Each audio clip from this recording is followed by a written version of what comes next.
Hey, what's going on YouTube, and welcome back to another video.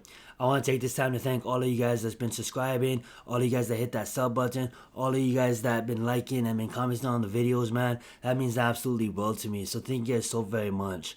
I also want to take this time to thank the Hub. He had me on his channel yesterday. He has a call-in show on Tuesdays where he just calls. We can just call and talk Giant football. So thank you, the Hub. I'm going to link your channel down below if you guys want to check out the Hub. He has great videos on the Giants. His talk, his knowledge is on point. So you guys want to get on him, go sub to that channel, go blow his channel up and make sure that he gets the love that he deserves. I know I'm not in any place of, I'm still growing myself too, but I do want to give a special shout out to Benny and the Miz. I'm gonna link both of their channels down below too. They're two young content creators on YouTube with a lot of great knowledge and they're talking games. So if you guys want to know more about the Giants, you guys go click on those channels. Great videos.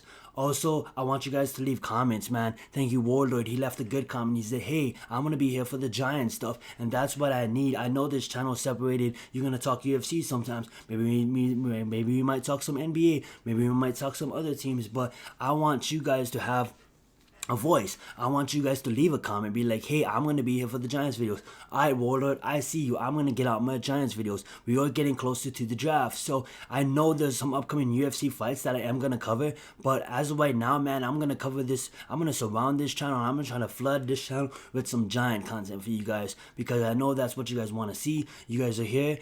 Some of you guys are here for the Giants, and I believe most of you guys are here for the Giants. So I want to make sure that I want to cover the Giants as much as I possible to get you guys the information out there. And also, I want you guys there to go out there and do your own research, make your own conclusions. Don't just rely on me and other content creators on YouTube to give you guys information. You guys need to go out there. You guys need to do your own research and make your own, come to your own conclusions. Knowledge is key, and that's how you succeed. And getting into that, we're just getting into Devonta Smith today.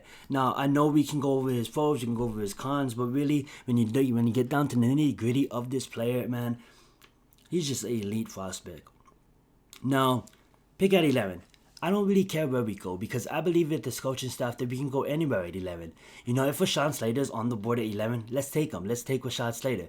I believe that he will be a good, if you look at our team, our offensive line is probably really one of the only positions where we really can say, okay, maybe if we just get one more player, we'll be ready. Okay, Rashawn Slater could be that player. But in this video, I'm going to be breaking down what happens if Rashawn Slater's gone, Oregon's going to be gone, Penn Su's going to be gone, I believe Pitts is going to be gone. And what happens if Micah Parsons is gone? So what happens if all those 4 players are gone? For me personally, you guys might have them ranked differently. You guys might have another offensive lineman up there with Slater and with Penn Su, but me personally, I don't. I have a bunch of receivers up there, such as Devonta Smith and Jaylen Waddle. But I understand the case of let's just go get a lineman. We can get a receiver in the later rounds. I totally understand that concept. I'm not gonna dog anybody that thinks like that. But in this series, we're gonna take the time to break down each of the prospects that I think that could be there at 11. So we're gonna give Devonta Smith his fair share of time. We're gonna give Jaylen Waddle his fair share of time. Even I have the Micah Parsons video out. If you want to check that out. And I am gonna do a Rashawn Slater video on it too, even though I do truly believe that majority of the fan base wants to take the offensive line. I do not want us to reach for offensive linemen. If we have Devonta Smith or Jaylen Waddle on the board and a Slater is already gone, I just think the best possible way for the Giants is to take a receiver. I believe in our coaching staff. Not only if we take a receiver, not only can't they can't stack the box against Barkley. They already can't, because we have Galladay and we had the addition of Rudolph, and then we got Wasp. But I'm just looking at it in the sense of our wide receiver core been injury prone the last 7 years.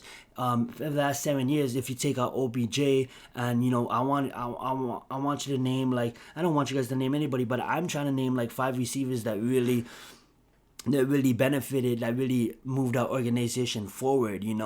Our injuries been prone. We never had when we had Beckham and Cruz on the roster, Beckham and Cruz barely even played a game fully together. We never had a scenario where we had Barkley, Beckham, and Daniel Jones and Evan Gingram on the field at the same time. We had a bunch of injuries. There's 17 games now in this season. football is a contact sport. You know, people are gonna get hurt, and how would it look if we had a Sterling Shepard truly in the slot? Sterling Shepard played most of the past 2 seasons on the outside. Imagine if you get him back truly where he's supposed to be. Not where he's supposed to be, because Sterling Shepard can play anywhere, but where he's better at. And I believe better to get the best out of Sterling Shepard, he plays the best in the slot. Imagine a scenario where we have Sterling Shepard in the slot and we have Devonta Smith and Kenny Golladay on the outside. You know, think about how much, you know, Daniel Jones couldn't get the ball out that fast last year, due to our offensive line mainly, but also due to our receivers that couldn't separate. You know, if you have a Kenny Golladay and we have a Devonta Smith, they'll be able to separate, okay? Now, Kenny Golladay, he has the best 50-50 catches, one of the best 50-50 catches in the league. You know, Devonta Smith is one of the best 50-50 catches coming out of college, okay? I truly believe he's able to one of the best.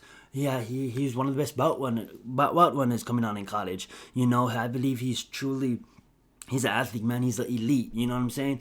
And imagine Daniel Jones is a quarterback that just likes to go put up the ball. Like, imagine go put up the ball and having a Devonta Smith to go out there. You know, who are you gonna cover? You got Golladay running at you. You got Devonta Smith running at you. You got Sterling Shepard running at you. You got Evan Ingram. Hopefully he's on a contract here, so hopefully he's balling out of control running at you. And then, you know, still have to worry about Barkley, and we're not even talking about Daniel Jones' legs yet. We're not even talking about his legs yet. If Daniel Jones was mainly a pocket quarterback, mainly a Tom Brady, has to rely on the pocket heavily. You know what I'm saying? Tom Brady is the greatest to ever do it when it comes to that position, but Tom Brady's mainly a pocket quarterback. Daniel Jones is a mobile quarterback. We don't need a perfect offensive line. Daniel Jones, and I believe in this think tank, bringing in Colombo. We got like a whole think tank going down on offense coordinator now. So it's not only going to be Jason Garrett coming. Why the fuck did I mention Colombo? There's a whole fucking, sorry for the swearing, but there's a whole think tank going on in that offensive room at the Giants organization right now. So I believe that we can work with what we have on offensive line. Do not reach. If Slater's gone, do not reach. Go and grab offensive line in the second. As the weeks go on, I know we're 2 weeks away from the draft. I'm gonna be pumping out these videos of linemen I think that could fall to the second, that could be coached up to be caliber starting linemen. Look at our coaching staff. Believe in our coaching staff. You know, I could sit here and I could go over all of the great stats, but we all know it's Devonta Smith. We all know some of this great. We all know what he can do. Okay. Now, if you don't know who Devonta Smith is, I got one sentence for you. Go watch the championship game. Enough said. Go watch the championship game. This guy is a Heisman winning guy, okay? When's the last time a receiver won the Heisman? Like, he beat these quarterbacks that's going early in the draft. I mean, like, this is just a stud that I don't want to take not a mediocre, because they all deserve to get drafted, but I don't want to take a good offensive line. Say we're going to take a good, could be great offensive line because Slater and Pennisul's gone. So we're going to just take the time and we're going to just take this good, could be great offensive line, or we could take this ceiling that could be a Hopkins, that could obviously, this is just my opinion, guys and girls, but I honestly feel that if Devonta Smith is a Giant, he's not going to be like a diva. He's not going to be like a OBJ, like a Brown. I love OBJ. I loved OBJ. Don't get me wrong. Like, I was about to buy an OBJ jersey. I don't know why I didn't. Besides the point, like, I loved OBJ, okay? But he is a diva. There's a difference. You got OBJs, you got the Browns, and you got the Hopkins, you got the Julio Jones. The guys that just stay quiet and ball out. Devonta Smith loves the game. You know, he's a natural receiver. He just wants to compete. He just wants to play. You know what I'm saying? The guy has tremendous route running, his ability to just get open, his ability to just go out there and snatch the ball out of the air. You know, this guy plays heavier than he is. Everybody talks about his weight and all of that kind of stuff. Like, yeah, that's true. I do want to see him against physical cornerbacks. I do want to go see him against the Hopkins, against Alexander, like up in Green Bay. I do want to see him going against studs. But at the end of the day, you know, those stud cornerbacks, they cover some of the best receivers in the league, okay? So like, he's going to need some time. Could he come in and fully break out? Of course he can. You know what I'm saying? And I totally get the argument too. Like, hey, we can always get a receiver in later, in the second, in the third. I totally understand now. If there's an offensive lineman there at 11, that's not a Slater, that's not a Pennisul, but but the coaching staff and the organization agrees that he ranks way better than Devonta Smith and he's higher on their board than Devonta Smith, then by all means take him, because at the end of the day, I believe in the coaching staff. Whoever we take at 11, I fully believe that's going to be the best fit and the best player for this organization. But when you have someone as elite as Devonta Smith there, with the Slater gone, and with the Penissul gone, and with the Pitts gone, and maybe Micah Parsons gone, like, you know, or even if Micah Parsons there, like, you know what I'm saying, like, leave a comment down below if Micah Parsons there and the Slater's gone, like, who would you want to take? Who would you want to take if they're gone? And really ask yourself this question too, like, I want to know, like, answer down below, if Ja'Marr Chase was to fall to 11 and a Slater was there, or Micah Parsons, how high would you rank Ja'Marr Chase? Because the reason why I'm asking you this question is because that's the question I ask myself. If a Devonta Smith is there, do you rank him higher than all of these other offensive line? Because yeah, we can get a Tony, yeah, we can get a Brown, and yeah, we can get a Marshall in the second. But at the end of the day, we can also get a Dillon in the second. We can also get a bunch of other linemen in the second. And like I said previously, we don't need a perfect line. Would I want a perfect line? Absolutely. Would I want a line that won the lines that won the Super Bowl for us? Absolutely. Would I want a line like Dallas had the past couple of years when they couldn't do shit with it? Absolutely, I would love that. But we don't. Do we need it? Yeah, if a Slater's there, yeah, you take him. But I'm saying in a scenario where, you know, Slater's not there, you know, Devonta Smith and Jaylen Waddle is probably, you know, maybe not Jaylen Waddle, but Devonta Smith is going to be probably maybe the best player on the board at that point. Should you take him? I think he'd be a perfect fit for the Giants.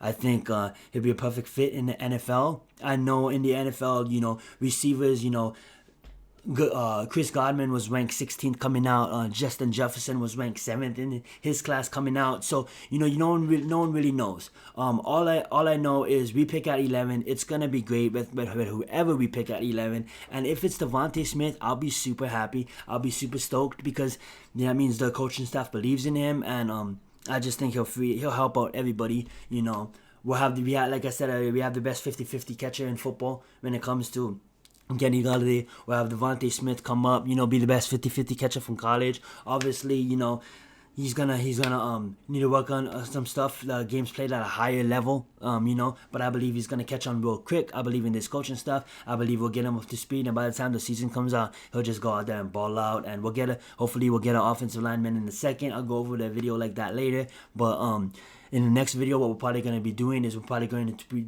going over some scenarios that we could see a scenario where both Waddle and Devonta Smith is there at 11. And to leave it at that, thank you guys all for watching this video. Please hit that sub button. Please hit that like button. Let's keep this positive energy going. And that being said, Giants for life, and you guys have a great day.